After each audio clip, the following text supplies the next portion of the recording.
Hello दोस्तों, कैसे हैं आप सब। दोस्तों बात करने वाले हैं उपराष्ट्रपति। तो उपराष्ट्रपति के पद के लिए क्या क्या आता है, किस किस तरीके से इसका निर्वाचन होगा, क्या क्या इसमें सब चीज़ की रिक्वायरमेंट होती है, राष्ट्रपति का पद कब है, किस अनुच्छेद में, इन सब चीज़ के बारे में डिटेल से चर्चा करने वाला है। तो दोस्तों बात करते हैं उपराष्ट्रपति। तो भारत का जो उपराष्ट्रपति का निर्वाचन मंडल है वो कौन कौन भाग लेता है, यानी कि निर्वाचित मंडल, यानी कि भाग कौन कौन लेता है निर्वाचित होने में। तो कौन कौन है, संसद के दोनों सदनों, ठीक है दोस्तों, कौन है, दोनों सदनों के सभी निर्वाचित एवं मनोनीत सदस्य। जो लोकसभा में 2 सदस्य मनोनीत किए जाते हैं वे भी, जो राज्यसभा में 12 सदस्य मनोनीत किए जाते हैं वे भी। ये बात करें राष्ट्रपति में और उपराष्ट्रपति में क्या डिफरेंस, जो इसमें मनोनीत सदस्य है वो भाग नहीं लेते राष्ट्रपति के में, उपराष्ट्रपति में भाग लेते हैं, ठीक है दोस्तों। उसके बाद बात करते हैं नेक्स्ट की।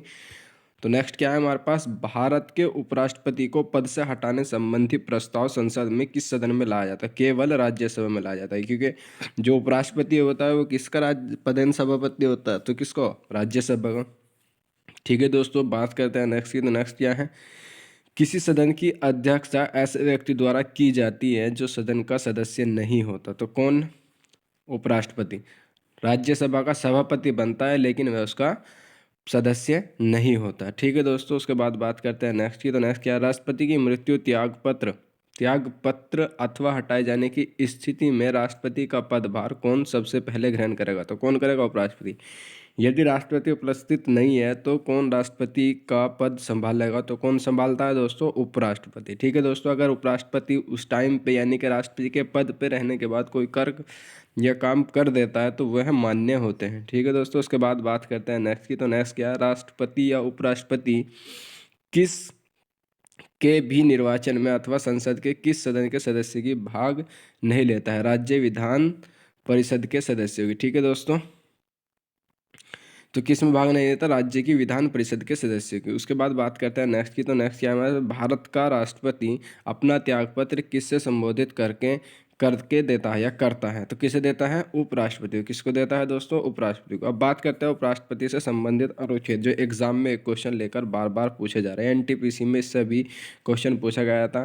क्या पूछा गया था कि भारत के लिए एक उपराष्ट्रपति का प्रावधान किया गया, वो किसके तहत है, आर्टिकल 63 की बात करें। उपराष्ट्रपति का राज्यसभा का पदेन सभापति होना है, तो ये कौन सा आर्टिकल है, अनुच्छेद 64 में, ठीक दोस्तों। उसके बाद बात करते हैं नेक्स्ट की।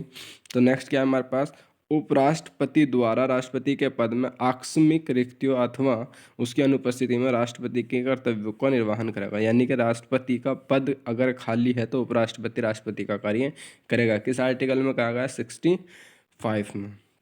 उसके बाद बात करते हैं नेक्स्ट की। तो उपराष्ट्रपति का निर्वाचन किस आर्टिकल के तहत है, 66 के तहत। कौन कौन भाग लेगा उन सब चीज़ के बारे में, उपराष्ट्रपति का कार्यकाल कितना होगा, तो ये सब कहाँ है, आर्टिकल 67 में। तो कितना होता है, 5 साल का होता है। उपराष्ट्रपति के पद की रिक्ति की पूर्ति के लिए चुनाव का समय निर्धारण तथा आकस्मिक रिक्ति की पूर्ति के लिए चुनाव व्यक्तिगत का कार्यकाल, आर्टिकल 68 में, ठीक है दोस्तों। उसके बाद बात करते हैं नेक्स्ट की। उपराष्ट्रपति द्वारा शपथ या प्रतिज्ञान किस आर्टिकल के तहत, 69 के। उपराष्ट्रपति को शपथ कौन दिलाता है, तो राष्ट्रपति दिलाता है। उपराष्ट्रपति को अगर त्यागपत्र देना पड़ता है वो भी, ठीक है दोस्तों। उसके बाद बात करते हैं आर्टिकल 70। तो अन्य आकस्मिक राष्ट्रपति के कर्तव्यों का निर्वहन, यानी कि राष्ट्रपति का पद खाली है तो राष्ट्रपति आर्टिकल 70 के थ्रू बन सकता है, यानी कि उपराष्ट्रपति राष्ट्रपति के पद पर रहकर राष्ट्रपति के कर्तव्य करेगा और जो कार्य ये करेगा वह मान्य होंगे, ठीक है दोस्तों। उसके बाद बात करते हैं नेक्स्ट, उपराष्ट्रपति के चुनाव संबंधी अथवा उससे संबंधित विषय किस में है, आर्टिकल 71 में, ठीक है दोस्तों। अब बात करें उपराष्ट्रपति जो है को बहुत सारी विशेषताएं दी गई है, जैसे कि ये किसी भी सदन का सदस्य नहीं है, फिर भी क्या ये राज्यसभा का सदस्य नहीं, फिर भी इसे क्या, राज्यसभा का सभापति बना दिया जाता है, ठीक है दोस्तों।